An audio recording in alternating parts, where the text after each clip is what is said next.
Hello everyone and welcome back to my channel.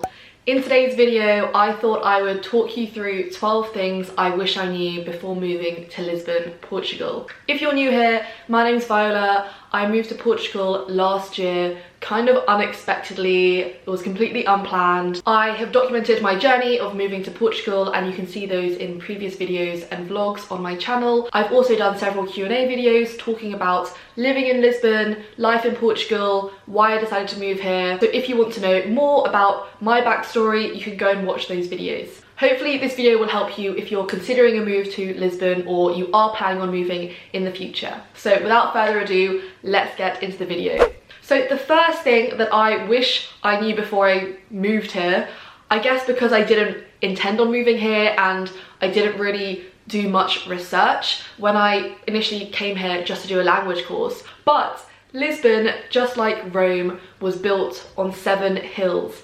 So Lisbon is incredibly hilly.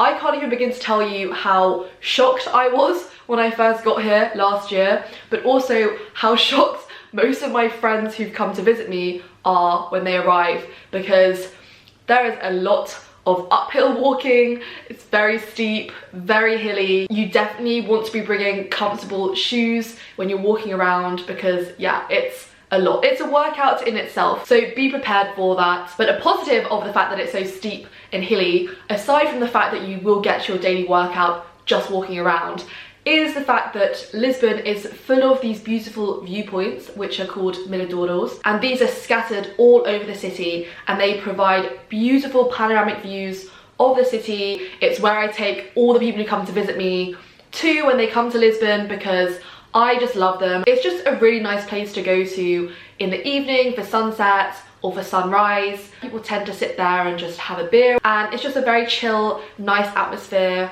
There tends to be some kind of live music playing, there'll be a busker or something. It's just really good vibes and it's such a big thing in Lisbon that I wasn't really aware of before. The second thing is the climate. Lisbon actually has over 300 days of sun per year, which is insane, and honestly living here I didn't realise just how much the weather affects my mood and affects how I feel day to day. Living here, it's just pretty much blue skies and sun every day, which immediately boosts my mood and has been a big factor in why I fell in love with the city. In the summer, it gets incredibly hot.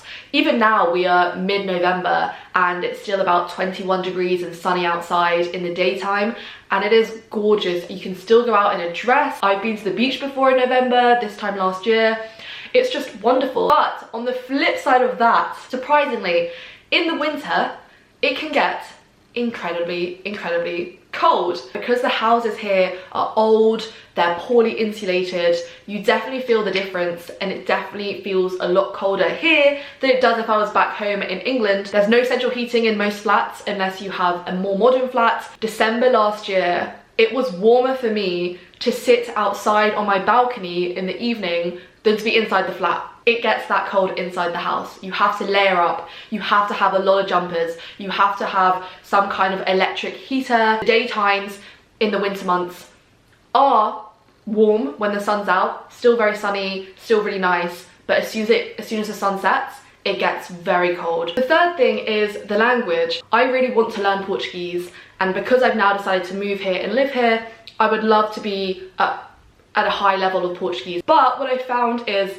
it is actually very difficult to progress far enough with your Portuguese. Everyone speaks such a high level of English that it's incredibly difficult, for me at least as a foreigner, to try and find people to practice Portuguese with, because their English is just so much better than my Portuguese that if we want to have a proper conversation, we always end up reverting back to English, which is very frustrating. And yeah, I would just say that it's a lot more difficult to learn the language than you would think. I could easily live here and continue living here and never learn Portuguese because you can get around with English.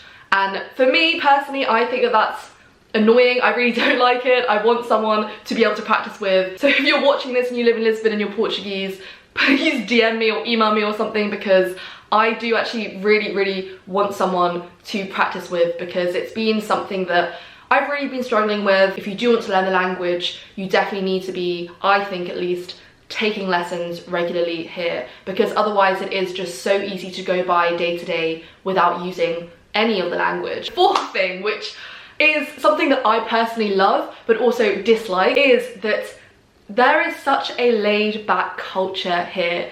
What I love about that is that it is so vastly different to the fast-paced, intense lifestyle in London. There's no pressure to rush around. I feel as though you can just take your time doing things. However, with this laid-back culture comes a lot of waiting around. For example, things like ordering in a restaurant. You might sit down and be waiting ages for the server to come and finally take your order. When they take your order, sometimes the food will take an incredibly long time. When you finally want to pay the bill, it will take an even longer time to get someone's attention to get the bill and for the bill to then be brought to you. It's good, but in certain situations, it's really annoying because you're constantly waiting around. And sometimes, you know, I've been to bars where you will wait for ages just to order a drink. And when you've ordered a drink, they take a long time preparing the drink. So it is just a lot of waiting around, which can, as I say, in certain situations, be very annoying. Everything, I think, just takes a lot more time in my experience. Things are definitely not really as efficient because of the laid back culture. People say that there's a lower cost of living here in Lisbon compared with other countries such as the UK. I would actually kind of disagree with that, because although rent prices are a lot lower than in London, and we'll get on to rent on my next point, the actual cost of living is comparable to the UK. I would say that my weekly supermarket shop is the same as the UK, if not maybe slightly more expensive. The fruit is a lot more expensive than back home for me in the UK. Other things though, like seafood, it's a lot cheaper than in the UK. So I would say actually groceries are comparable to the UK. I wouldn't say it's cheaper. And in fact, for other things that you need to go out and buy, things can be more expensive here because there aren't cheaper shops here that have deals on, or places that just sell random bits and bobs that you need. So in the UK, for example, we have things like Poundland, we have Wilko, we have like Superdrug and Boots. There are no equivalents here that offer those kinds of services and sell things really cheaply. So that's kind of annoying because the things here are, the prices are then inflated. And also there is no Amazon in Portugal. So if you want to order anything from Amazon, you have to order from either Amazon Spain or Amazon Germany. And typically the delivery fee is high, the prices for the products are higher, I found, than Amazon in the UK, and the delivery time is just a lot longer. So that's another thing that I had no idea about. But not just with Amazon, other things as well, like ordering online, ordering clothes, it just isn't the same compared with the UK. But I would generally say, compared with other countries, eating out is cheaper. You can find really good restaurants for really good prices, and also things like wine and alcohol and beer, a lot cheaper. You can get a bottle of wine for as little as 2 or 3 euros. When you go out, a glass of wine is about 2 or 3 euros again, the cheapest ones. So it is a lot cheaper than back home in London. Okay, number 6 is housing. At the moment, Lisbon actually has a housing crisis. Prices are skyrocketing, rent is increasing. Rent is still cheaper than London prices, but for the local Portuguese people and the salaries that they're on, it is just impossible for locals to live directly in the centre, which is really, really heartbreaking and a shame to see. The rent prices are ridiculous in my opinion, and I think it is very difficult, especially for foreigners, to know what the standard pricing is for different areas in Lisbon and for what you're getting. If that's something you're interested in, I could create a whole video on that, so let me know in the comments below. On top of that, I would highly recommend using websites that aren't Airbnb to find accommodation. Although Airbnb gives you a discount per month, it's still way more than the standard market price. Other very popular websites that people typically use or come across when they're looking to move abroad are websites like Spotter Home and Uni Places. Again, with these, I would again recommend staying away from those because they also charge a much higher price, especially for what you're getting and in the locations that the rooms and flats are in. I would highly recommend instead utilising Facebook. There are so many Facebook groups out there that list rooms and flats that people are renting, and typically those are at the actual standard price that you should be expected to pay, rather than the overinflated prices you would be paying using the other websites that I mentioned. Number 7 is the bureaucracy. I personally find it so difficult and so slow compared with the UK. For each person moving and living in Lisbon, it's very different depending on their circumstances, whether you have a visa, whether you're European, whether you have residency, etc. It's all dependent on those things. But for me, getting residency as a European citizen before Brexit was very straightforward, but there are so many other loopholes that you need to jump through that can get very overwhelming, very confusing, very complicated. For example, you need something called a NIF, which is your tax number here.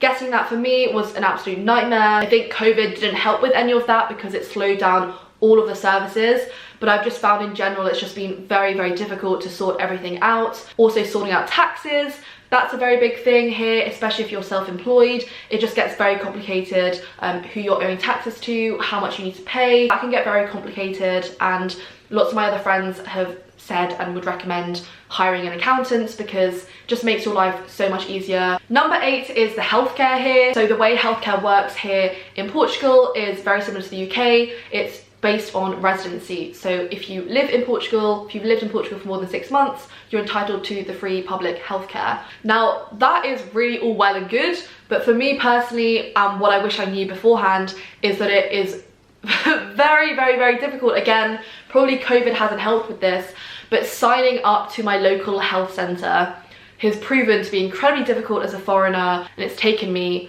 now, a year to have got that all fully sorted out. So that has been a bit of a nightmare, but my own personal experience with actually using the healthcare system has been very good. Something that other friends have said is worth knowing before you come is kind of what the main public hospital is, what you do if you do have a medical emergency or you do need to see someone and it's not urgent. They have a health number, a health hotline that you can call. This is very useful.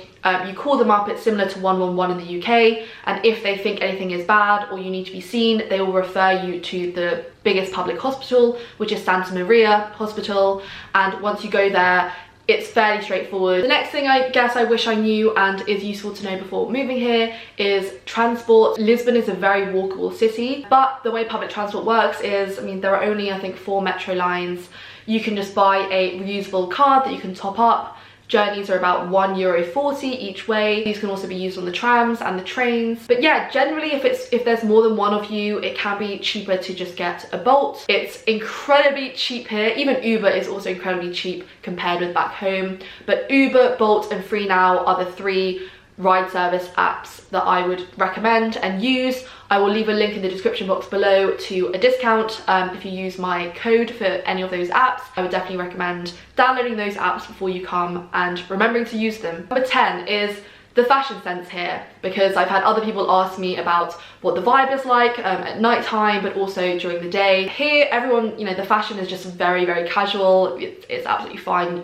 No one's really dressy. In the evenings as well, people don't really wear heels on a night out and mini dresses and things like that. It's again, very, very casual. If you're looking to dress up and wear heels and a nice dress and take a taxi to where you're going, there are definitely restaurants and more classier bars where they have that vibe if that's what you're looking for. But on the whole, bars and things, very, very casual. Can just go in trainers and jeans. Number 11 is the kiosk and cafe culture that I really love here, and friends have also mentioned it to me that it is very typical for locals and for people to just go to the kiosks outside rather than a bar inside.